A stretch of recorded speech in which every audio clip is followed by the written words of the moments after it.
우리가 6월 한 달 동안 이제 어떤 설교를 했는가를 잠깐 복습해 볼까요? 여러분, 우리 주보에 보시면 믿음의 체력을 회복하라 이렇게 돼 있잖아요. 믿음의 체력을 회복하라. 우리 첫째 주에 뭐 했습니까? 영적 하프타임이라고 해서 수문학 광장에서 성벽을 52일 동안 완공했던 그 이스라엘 백성들이 어떤 찾아왔던 공허함, 영적인 갈급함을 무엇으로 채우기를 요청했습니까? 두 글자, 말씀으로. 모세의 율법책을 읽어달라 그랬잖아요. 말씀으로. 두 번째 주는 새벽 오히려 미명에 예수님이 광야로 가셔서 기도하셨습니다. 우리 한적한 곳에서 기도하셨다 할 때 이 한적한 곳은 다른 말로 광야였습니다. 그죠? 그 광야에서 하나님께 시선을 고정하고 하나님의 뜻에 순종하셨던 예수님의 기도의 모습을 보았고요. 지난주는요, 정오의 우물가라에서 사마리아 땅의 수가성의 한 여인을 만났습니다. 남편이 다스리셨지만 지금 있는 남편도 남편으로서 역할을 포기하고 거의 방치 수준에 있던 그 불쌍했던 한 여인, 그 여인에게 예수님이 예배에 관해서 얘기를 하셨습니다. 그죠? 영과 진리로, 성령 안에서 진리 대신 예수님 안에서 예배를 드려라. 하나님은 영이시다. 그러니 예배가 장소적 개념이 아니라는 거죠. 이제 그걸 배웠고요. 오늘은 이제 히브리서 12장 말씀 통해서 우리가 이제 영적 체력을 회복하고 다시 7월부터 시작되는 하반기의 삶의 어떤 실천, 결단을 이제 촉구하는 말씀이 되겠습니다. 자, 히브리서 12장 말씀 오늘 어떻게 진행됩니까? 이러므로 우리에게 구름같이 둘러싼 허다한 증인들이 있다. 이렇게 시작하는데요. 여러분, 우리가 믿음의 길을 종종 오해합니다. 예수님 믿으면 마음이 늘 평안하고 우리가 기도하면 응답도 받고 문제 해결도 되고 하나님 따라가면 인생이 조금 쉬워질 것 같다고 생각도 합니다. 사실 하나님이 우리에게 그런 은혜도 주시고 평안도 주시고 또 기도도 응답해 주시는 것은 사실입니다. 그런데 믿음의 길은 사실 쉽지가 않다는 겁니다. 믿음의 길은 결코 쉬운 길이 아니고 이것을 오늘 성경에서는 어떻게 표현하는지를 한번 보겠습니다. 우리 뒤쪽을 읽을게요. 허다한 증인들이 있으니 모든 무거운 것과 얽매이기 쉬운 죄를 벗어버리고 인내로서 우리 앞에 당한 경주를 하며. 자, 여기에 보면 우리의 믿음의 생활, 신앙생활을 어떻게 표현합니까? 경주라고 합니다. 경주. 저희 교회도 경주가 있어요. 그 경주 말고 저희 교회도 경주가 있는데 그 경주 말고 달리기죠. 달리기. 맡겨진 우리 앞에 당했다 할 때 뭐 교통사고로 당했다 그런 개념이 아니라 우리 앞에 놓여 있는, 맡겨져 있는 달리기가 있다는 거예요. 경주. 근데 이 경주를 심지어 어떻게 해야 되냐면 앞에 뭐라 되어 있습니까? 인내로서. 여러분, 그래서 인내로서 달려야 하는 우리 앞에 놓여져 있는 경주가 있다는 거예요. 그런데 이 경주는 시합의 개념이 아니고 고통 속에서 견뎌내는 마치 마라톤과 같은 긴 달리기를 얘기하는 겁니다. 단거리 달리기가 아니라 오래 달려야 되는 그 길, 그게 우리 믿음의 길입니다. 그러니 때로는 지칠 수 있죠. 때로는 넘어질 수 있고 때로는 너무 하기 싫어서 포기할 때가 있을 수 있다는 거죠. 그런데 오늘 성경이 우리에게 말하는 것은 뭐냐면 원래 이 길이 쉽지 않다라고 얘기해 줍니다. 원래 이 길이 쉽지 않고 너는 혼자가 아니다. 그리고 너보다 앞서 먼저 갇혔던 사람들이 있다. 그리고 무엇보다 너의 앞에 예수님이 계신다라고 알려줍니다. 할렐루야. 그러니 이 경주는 할만하다는 거예요. 자, 그래서 첫 번째 우리가 해야 될 이 경주는 어떻게 표현되냐면 이 믿음의 길은 결코 혼자 걷지 않는다는 거예요. 자, 어떻게 해요? 오늘 1절에 나옵니다. 이러므로 우리에게 구름같이 둘러싼 누가 있습니까? 허다한 증인들이 있대요. 이건 어떤 의미냐면 원형 경기장, 우리 잠실 주 경기장을 생각해 보세요. 잠실 주 경기장에서 1500m 달리기 시합을 해요. 그러면은 관중들이 이렇게 쫙 있는 거죠. 그러니까 우리가 달려가는 이 길에 누가 있냐면 구름처럼 많은 허다한 수에 먼저 이 길을 갔던 선배들이 계시다는 거예요. 그 선배들이 우리를 지켜본다는 거예요. 단순한 구경꾼이 아니라 정인으로서 경험을 한 사람들로서 가고 있다는 거예요. 둘러싸여 있는 증인들이 있다는 거예요. 여러분, 왜 구름이죠? 왜 구름일까요? 여러분이 딴 거 다 빼시고 여러분이 구약을 통해서 구름하면 제일 먼저 떠오르는 이미지가 뭐예요? 구름 이러면 구름 기둥이 생각나죠. 구름 기둥이 하던 역할이 뭐예요? 안내해 준단 말이에요. 안내. 구름 기둥이 움직이면 텐트 다 접고 장막 접고 다 따라가는 거예요. 지도도 없습니다. 내비게이션 없습니다. 그냥 뭘 따라가요? 구름만 따라가는 거예요. 이정표예요. 이정표. 마찬가지로 우리보다 먼저 가셨던 분들이 우리의 이정표가 된다는 거예요. 그리고 이 구름이 하나님의 임재도 상징하잖아요. 그러니까 하나님이 함께 해주신다는 거예요. 하나님과 함께 하시고 하나님의 임재가 있는 그 구름과 같은 엄청난 선배 증인들이 있다는 거예요. 그분들이 우리에게 있으니까 우리도 달려갈 수 있다는 겁니다. 우리도 이어받는다는 거죠. 자, 그런데 12장 1절에 어떻게 시작합니까? 이러므로. 그러니까 앞에 어떤 이유가 있었기 때문에 이 이유를 설득하는 내용이 나오는 거죠. 나는 배가 고픕니다. 이러하기 때문에 나는 밥을 먹어야 되겠습니다. 그러니까 밥을 먹어야 되는 이유가 뭐예요? 배가 고프니까. 자, 12장 1절에 이러므로라고 할 때는 앞에 뭔가가 있는 거예요. 그러면 앞에가 몇 장이에요, 그러면? 너무 어렵죠? 지금 본문이 12장이니까 앞에는 몇 장이에요? 그렇죠. 이거 말하기가 그렇게 힘들죠, 여러분. 네. 우리가 고린도전서 13장 이러면 제목이 있어요. 13장은 뭐예요? 사랑자. 그리고 15장은 또 뭐라 그래요? 부활자. 그러면 히브리서 11장은 뭐라 그래요? 믿음자. 오늘 믿음자 하신 분에게는 뭐 늘 우동을 공짜로 드시지만 오늘 더 당당하게 드십시오. 네, 당당하게. 믿음장이에요. 그럼 앞에 많은 믿음의 선배들이 소개됐다는 거예요. 아벨부터 노아, 그죠? 에녹, 아브라함, 모세, 야곱, 다윗, 사무엘 등등의 엄청난 믿음의 선배들이 있었다는 거예요. 그 믿음의 선배들이 어떤 믿음을 보여줬냐? 한 사람만 한번 콕 집어서 보겠습니다. 11장 24절 한번 짚어 주십시오. 11장 24절. 누가 나옵니까? 믿음으로 모세가 나오죠. 믿음으로 모세가. 자, 여기에 보면 모세의 이야기를 하는데 제가 이 모세의 이야기를 조금 읽어보도록 하겠습니다. 믿음으로 모세는 장성하여 바로의 공주의 아들이라 칭함받기를 거절하고 도리어 하나님의 백성과 함께 고난받기를 잠시 죄악의 낙을 누리는 것보다 더 좋아하고 그리스도를 위하여 받는 수모를 애굽의 모든 보화보다 더 큰 재물로 여겼으니 이는 상 주심을 바라봄이라. 좀 긴 내용이지만 이거예요. 여러분, 바로의 신분이 뭡니까? 공주의 아들이었습니다. 어디에 살았어요? 왕궁에 살았어요. 가만히 있으면 어때요? 편안해요. 그런데 거절했다는 거예요.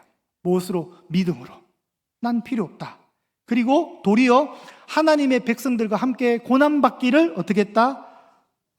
애굽의 고난받기를 잠시 죄를 누리는 그 기쁨보다 선택했다는 거예요. 그걸 더 좋아했다는 거예요. 백성들과 함께 수모를 당하는 거, 고난받는 걸 좋아했고 무엇보다도 그리스도를 위하여 받는 수모를 애굽에 있는 모든 돈들보다 더 큰 재물로 여겼다는 거예요. 여러분, 이렇게 될 수 있을까요? 저는 절대 못할 것 같아요. 저는 그냥 왕자로 살고 싶어요. 왕궁에서. 그런데 여러분, 여기 보시면 모세는 이 바로 왕궁에서 세 가지를 거절했던 거예요. 공주의 아들의 신분 포기하고 고난받기를 선택했고 그리스도를 위해서 수모를 받기로 결심한 거예요. 근데 여기서 이상한 것도 뭐죠? 그리스도를 위하여 수모를 받았다 할 때 여러분, 누가 먼저 태어났어요? 모세가 먼저 태어났어요? 예수님이 먼저 태어났어요? 제가 1부 때 이 질문을 드리니까 엄청 고민을 하시더라고요. 과연 모세가 먼저 태어났는가? 예수님 먼저. 여러분, 쉽습니다. 모세가 훨씬 더 먼저 태어났어요. 예. 모세는 3,500년 전에 태어났고 예수님은 2,000년 전에 태어났어요. 그런데 먼저 태어난 모세가 예수님을 아는 거예요. 여러분, 신기하지 않으세요?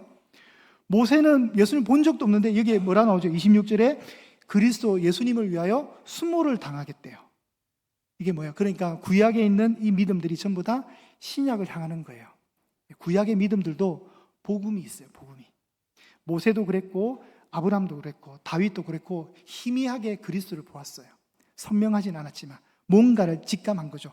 그 모세가 믿음으로 이 일들을 다 한 거예요. 그러니까 우리에게 뭐가 위로가 됩니까? 이런 믿음의 사람들이 우리에게 먼저 있었다는 거예요.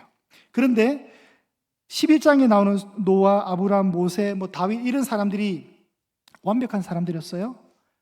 또 그게 위로가 돼요. 완벽하지 않았어요. 다 하나의 약점이 다 있어요. 그래서 위로가 돼요. 오늘 우리나라가 월드컵에 지금 32강 가냐 못 가냐 뭐 이렇게 있잖아요. 저는 못 가도 상관없어요. 근데 뭐가 위로가 되냐면 일본이 브라질한테 지면 돼요. 그러면 큰 위로가 될 것 같아요. 여러분, 그렇다고 제가 지금 일본을 너무 미워하는 게 아니라 그냥 그렇다는 거예요. 이게 우리 마음의 심리예요. 누군가가 옆에 격려할 수 있으면 돼요. 자, 굉장히 별로 적절하지 않은 비유 같은데 지우세요, 여러분 머릿속에. 자, 여러분, 이 완벽하게 보였던 사람들이지만 완벽하지 않았다는 거예요.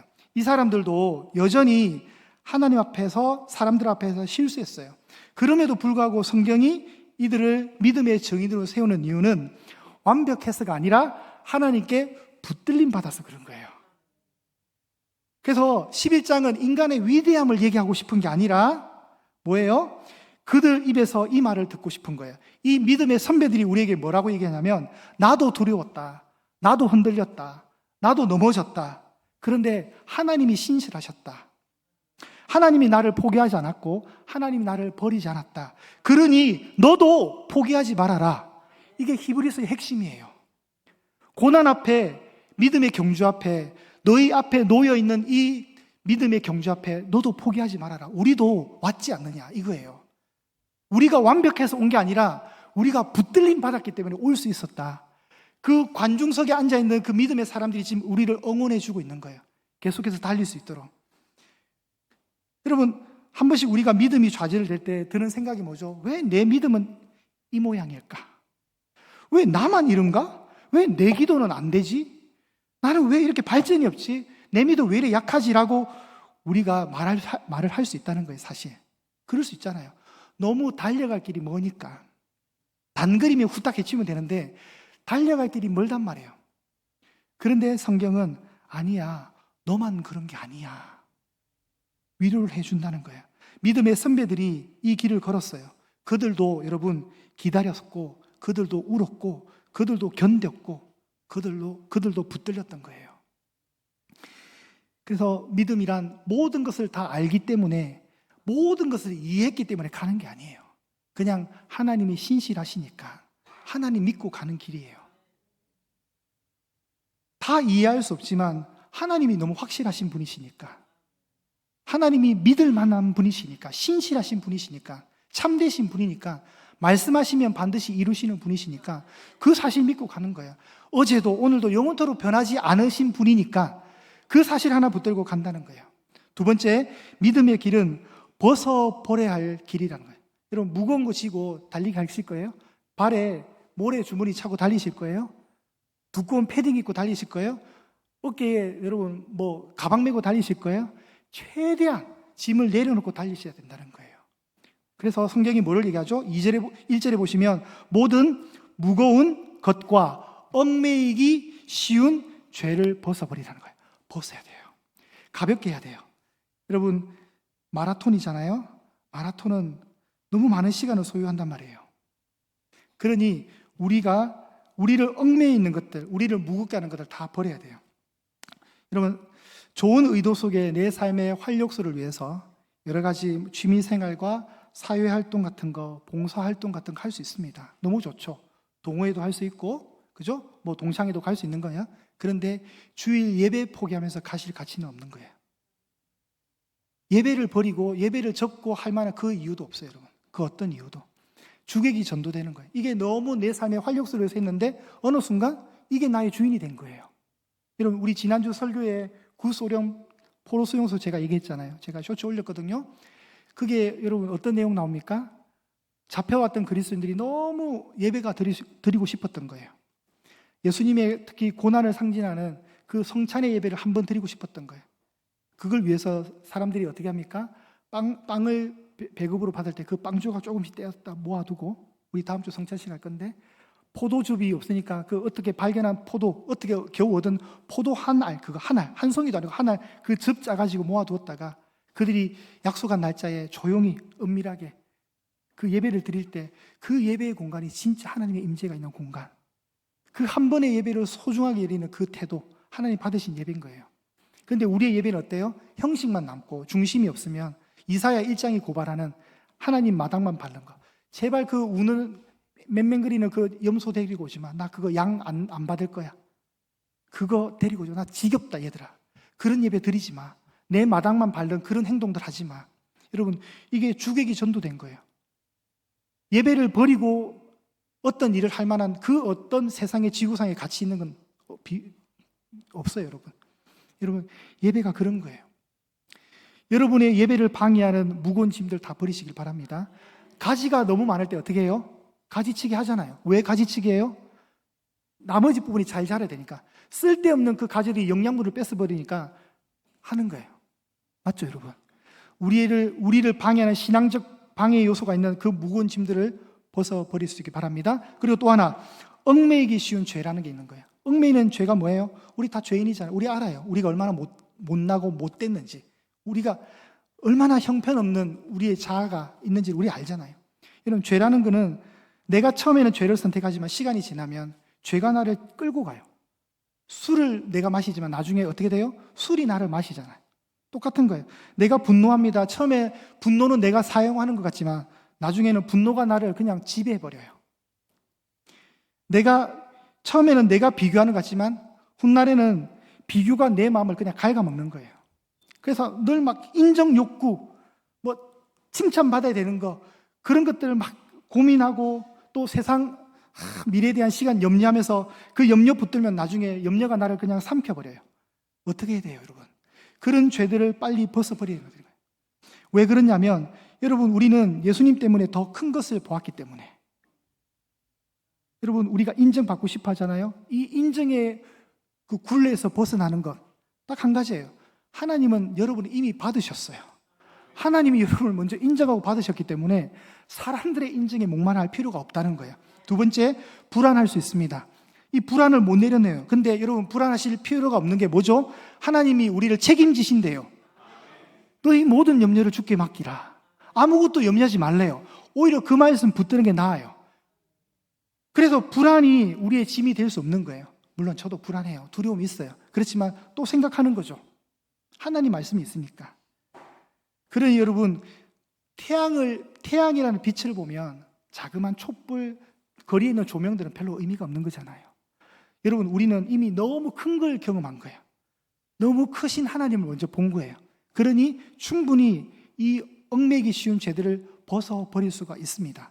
그런 힘이 있는 거죠. 그러면 벗어버리면 잃어버리니까 뭔가 손해볼 것 같잖아요. 아니요, 오히려 자유롭게 됩니다. 할렐루야. 그 자유가 있는 거예요. 마지막, 이 믿음의 길은 누구를 바라볼 때? 예수님을 바라볼 때 완주할 수 있습니다. 여러분, 정말 감사하게도 우리 앞에 놓인 경주를 인내로서 경주하라잖아요. 성경이 빨리 달리라고 말하지 않는다는 거예요. 남들보다 먼저 앞서 달리라고 말하지 않는 거예요. 좀 멋있게 달리라고 말하지 않는데요. 순위 매긴다고 하지 않는 게 너무 감사해요. 어떻게 해요? 그냥 가래요, 그냥. 등수 매기면 얼마나 스트레스예요, 여러분. 그런데 그냥 가래요. 앞서 갈 필요도 없대요. 그냥 끝까지만 달려가라고 말하는 거예요. 그래서 속도가 중요한 것이 아니라 뭐가 중요해요? 방향이 중요한 거예요. 예수님이라는 방향을 잘 보고 가라는 거예요. 우리는 빠른 거에 너무 익숙하잖아요. 지금 우리나라가 대단한 나라가 됐어요, 여러분. 그죠? 진짜 저도 지금 상상이 안 돼요. 전 세계가 진짜 한국을 우러러보는, 이제 좀 그만 봐라고 하고 싶어요. 한국을 너무 그냥 우러러봐요. 정말 멋있는 국가가 됐어요. 여러분 생전에 이런 날이 있다는 게 너무 감사하잖아요. 1950년에 그 전쟁 탱크 한 대도 없던 나라가, 진짜 비행기도 만들고, 너무 대단하잖아요. 그게 원인이 뭐였어요? 빨리빨리 문화. 그래서 옛날에는 빨리 하는 걸 조롱했었어요, 대한민국을. 근데 이 빨리빨리 문화가 지금 대한민국을 만든 거예요. 그렇잖아요? 우리는 빨리 익숙해요. 빠른 응답, 빠른 결과, 빠른 성장, 빠른 변화. 그래서 신앙도 빨리 되면 좋겠어요. 근데 신앙은 빠름의 문제가 아니라는 거예요. 신앙은 기다림 속에서, 그걸 다른 말로 하면 또 인내죠.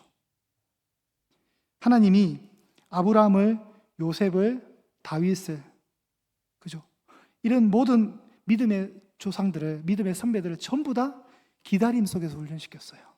하나님 뭔가 빨리빨리 안 해주셨다니까요. 아브라함 생각해 보세요. 아브라함, 요셉 생각해 보세요. 모세를 생각해 보세요. 다윗을 생각해 보세요. 다 그 인물들이 보면 뭐가 빠르게 온 게 아니에요. 기다림 속에 하나님의 시간표 속에 하나님이 그들을 다스렸어요. 그러니까 여러분, 이 기다림이 있으면 우리는 낭비가 되잖아요. 근데 그걸 하나님이 낭비로 안 쓰시고 인내의 결실로 쓰셨어요. 그러니까 우리에게 큰 격려가 되죠. 성경이 아브라함 바라봐라, 모세 바라봐야 돼, 다윗 바라봐야 돼 말하지 않고 누구를 바라보라고요? 예수를 바라보라고 하니 너무 감사하잖아요. 그래서 믿음의 증인들이 있어요. 이 격려해주는 우리 믿음의 선배들이 관중석에 앉아 있는 거예요. 그들은 우리에게 격려를 할 수 있어요. 그런데 그들을 우리가 바라보지 말아야 될 이유는 단 한 가지. 그들은 우리를 격려할 수 있지만 우리를 구원할 수 없기 때문에 그렇습니다.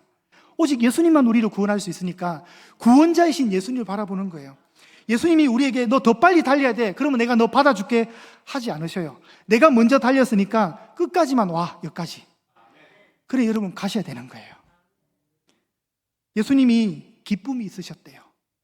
어떤 기쁨? 우리 말씀 하나 더 볼게요. 2절 한번 보실까요? 2절 보실까요? 믿음의 주요 또 온전하게 하신 이인 예수를 바라보자.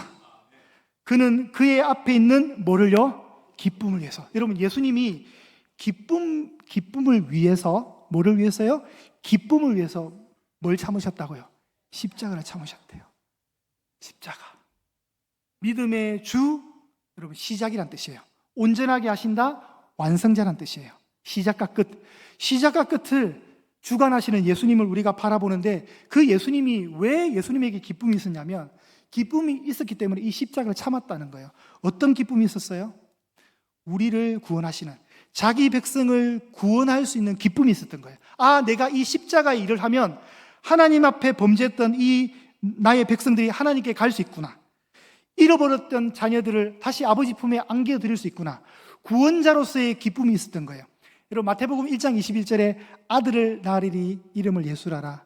이는 그가 자기 백성을 그들의 죄에서 구원할 자임이라. 예수님이 이 땅에 오신 목적은 자기 백성들을 구원하기 위해서 오신 거예요. 그 자기 백성들을 구원하는 기쁨이 있으셨기 때문에, 더 큰 가치가 있었기 때문에 십자가를 어떻게 하셨다고요? 참으셨어요. 할렐루야. 그러니 우리가 어떻게 돼요? 우리도 견뎌내야 되는 거예요. 우리 안에 뭐가 있어요? 우리도 기쁨이 있을 거예요. 어떤 기쁨요? 하나님 나라 가면 되잖아요. 이 길 끝에서 이 길을 먼저 가셨던 예수님이 딱 기다리고 있는 거예요. 하이파이브 하시면 돼요.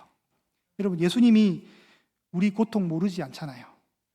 여러분, 예수님이 버림받았다는 것이 어떤 의미인지 아셨잖아요. 예수님이 눈물이라는 이 의미를, 이 눈물이 무엇인가를 아셨잖아요. 다 아신단 말이에요. 이미 다 하셨어요. 여러분, 이제 결론을 내보겠습니다. 이 어려움 속에 길게 달려야 될 이 먼 길을 우리가 달려갈 때 주님을 바라보는 눈이 필요합니다. 그러나 이 길이 외롭지 않은 것은 구름과 같이 둘러싼 우리를 응원해주는 우리의 믿음의 선배들이 있다는 거예요. 그들이 우리에게 이렇게 말하는 거예요. 하나님은 신실하시다. 우리도 그분의 은혜로 여기까지 왔다. 그러니 너도 포기하지 마라. 이 음성을 들으십시오. 여러분, 피곤하고 낙심될 때 예수님 생각하십시오. 믿음이 약하다고 느껴질 때 예수님 바라보십시오. 삶이 너무 무겁다고 느껴질 때 예수님 생각하십시오. 기다림이 너무 길어진다고 생각할 때, 너무 길다라고 생각할 때 예수님 바라보십시오. 고난이 도대체 이해가 되지 않을 때 예수님 바라보십시오. 예수님이 이 길 끝의 주인이십니다. 이 우리 믿음의 주인이십니다. 그분이 온전하시기에 믿음의 주인이신 예수님 우리가 봐야죠. 여러분, 우리의 믿음의 주인이 있는 거예요. 이 믿음의 주인이 누구 거예요? 예수님 거예요. 그 주인을 바라보는 거예요. 여러분, 대단하게 달리지 못해도 괜찮습니다. 화려하게 달려가지 못해도 괜찮습니다. 남들보다 빨리 안 달려도 괜찮습니다. 다만 예수님만 보고 달리십시오. 예수님만 보고 달리십시오. 인내로서 우리 앞에 놓여있는 이 경주의 길을 여러분 포기하지 마시고, 신앙생활 쉽지 않잖아요. 믿음의 길 쉽지 않잖아요. 그렇지만 예수님을 바라보는 사람들은 끝까지 달려갈 수 있습니다. 이 믿음 가지고, 이 체력 가지고 7월부터 또 상반기도 열심히 달려가시기를 축복합니다. 우리 찬송 부를 건데요. 우리 가사를 먼저 좀 좀 묵상을 해볼까요? 찬송가 432장입니다. 잔잔한 호수를 얘기하지 않고요, 큰 물결이 있는 어두운 바다래요. 어두운 바다, 밝지도 않아요. 큰 풍랑이 있고요, 깊은 물이 입을 벌린대요. 이게 우리 앞에 놓여있는 현실이에요. 그런데 후렴에서 어떻게 고백합니까? 나는 두렵지 않다. 나는 두렵지 않다. 이 흉흉한 바다 끝에 가면 어디로 간다고요? 소망의 나라로 간대요. 그러니 달려갈 이유가 있는 거죠? 이 이유를 함께 믿음으로 고백합시다. 우리 다 함께 일어나셔서